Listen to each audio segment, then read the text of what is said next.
Hello student, स्वागत है आप सभी लोगों का क्रिया क्लब क्लासेस में। जो आज आप लोगों का अपडेट है ये आपके यूके पीएससी की भर्ती से अपडेट है।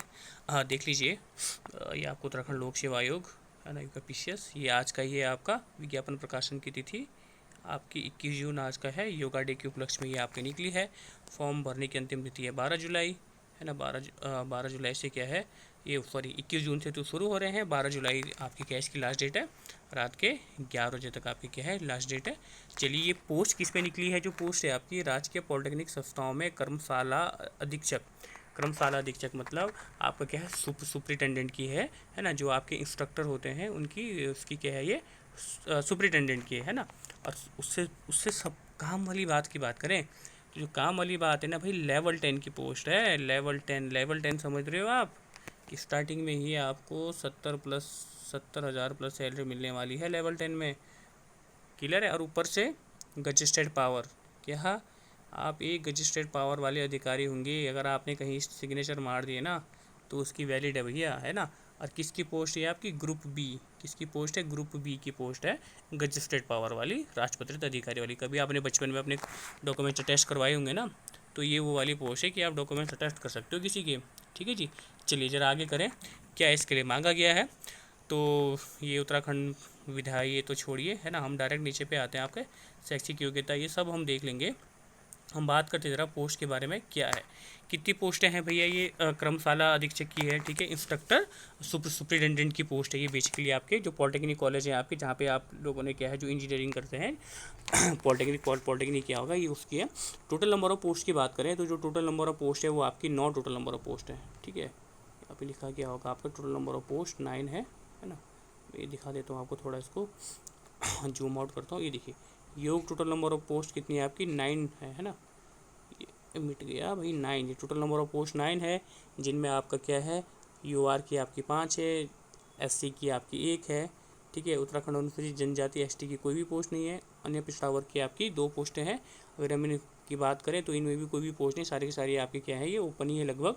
मतलब कहने का मतलब मेरा है ये कि जो आपके कुशल खिलाड़ी, पूर्व सैनिक, दिव्यांग, भूतपूर्व सैनिक, आश्रित कुछ भी नहीं है। बस अनुसूचित जाति की भी इसमें भी क्या है, एक महिला की है। और जो जनरल है, जनरल की भी आपकी एक महिला। तो 2 और 1 3 पोस्टें आपकी चली गई महिला की। टोटल पोस्ट हैं आपकी 7, बची कितनी पोस्ट हैं? 6 पोस्टें, ठीक है। 6 पोस्टों के लिए क्या है, अब अप्लीकेबल है। उनमें से भी जो जनरल वाले बच्चे हैं, तो जनरल वाले बच्चे तो केवल क्या हैं, 3 पोस्ट के लिए एप्लीकेबल हैं, क्योंकि 2 पोस्टें तो आपकी क्या हैं, महिला कैटेगरी को चली गई है। ठीक है भाई, चलिए आए ज़रा पढ़ें। जो पढ़ने वाली चीज़ है ना, जो आप लोगों को ज़रा चकजोर करके रख दे, वो है भैया लेवल 10। क्या है भैया? लेवल 10 लगा लो भैया। 70 75 प्लस, है ना। 75 प्लस में तो 70 कम ही बोलूँ, लगभग 75 प्लस तक आपको इसकी सैलरी मिल जाएगी इन हैंड, ठीक है। रिटायरमेंट तक 1,77,000 करीब पोस्ट आपकी सैलरी चली जाएगी। अब बात करें ऊपर से भी देख लीजिए आप, समूह ख की पोस्ट है ना। राजपत्रित मतलब गजिस्ट्रेट पावर है आपके पास, सिग्नेचर मार दिए तो समझो भैया गजिस्ट्रेट हो गया ना। रुतबा है तो इनमें है यार, है ना, कि कहीं स्टैम्प मार दे सिग्नेचर भैया तो एक गजिस्ट्रेट ऑफिसर है यार। चलिए, चाहिए कि आपको भैया देखिए, ये आपका क्या है, विश्वविद्यालय द्वारा मैकेनिकल इंजीनियरिंग में, मैकेनिकल और ऑटोमेशन इंजीनियरिंग में, ठीक है। उत्पादन जो मैकेनिकल इंजीनियरिंग होंगे, ऑटोमेशन होगी, इनमें क्या चाहिए आपका, या बैचलर ऑफ इंजीनियरिंग चाहिए, या बैचलर ऑफ टेक्नोलॉजी चाहिए, या बीएस, जिसको कह रहे हैं bachelor of science in engineering. किसमें चाहिए? Bachelor of science in engineering. या अगर ये आपके पास नहीं है तो क्या होना चाहिए भैया, मान्यता प्राप्त संस्थान से मैकेनिकल इंजीनियरिंग प्रोडक्शन में प्रथम श्रेणी में डिप्लोमा, ठीक है। डिप्लोमा देखो, डिग्री वाले भी वैलिड है और डिप्लोमा वाले भी वैलिड, बट डिप्लोमा वालों के लिए एक ज़रूर ध्यान रखना कि 10 वर्ष का उत्पादन / अनुरक्षण में औद्योगिक अनुभव, ठीक है। 10 वर्ष का उत्पादन और औद्योगिक में अनुरक्षण मतलब आपको क्या है, 10 साल का एक्सपीरियंस क्या है आपका चाहिए, ठीक है भाई। ये सबसे बात है। तो दोनों ये डिप्लोमा के लिए भी वैलिड है और डिग्री के लिए भी, बट डिप्लोमा वालों के लिए क्या है, 10 साल का भैया इसमें एक्सपीरियंस मांगा गया है।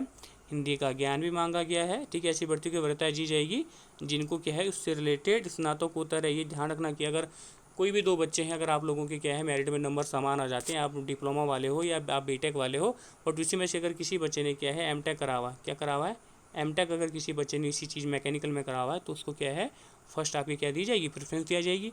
अगर उस बच्चे ने भी एमटेक करा हुआ तो एमटेक के बाद क्या है गेट, जिसने गेट की परीक्षा क्या है उत्तीर्ण की होगी, जिस बच्चों के लिए graduate aptitude test of engineering होता है, तो उसको क्या है प्राथमिकता दी जाएगी, ठीक है।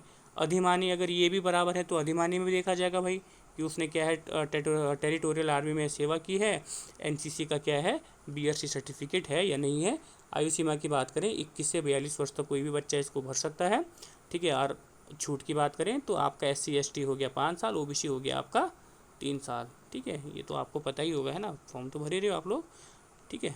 ये चलो जरा इसके सिलेबस की बात करें भाई, है ना, सिलेबस की बात करते हैं इसके। ये रहा, ये तो फीस है आपका लगभग कितना 172 आपका किसके लिए OBC और अन्य पिछड़ा वर्ग के लिए, बाकी आपका 82-22 रुपये आपके दिव्यांगजन के लिए। ये हम बात करें सिलेबस की बात करते हैं इसमें, ठीक है। आपका पेपर पैटर्न की बात करेंगे, वैसे पेपर इसमें 2 होने हैं, ठीक है। एक पेपर तो हिंदी का होना भाई, देखो हिंदी तो मस्ट है।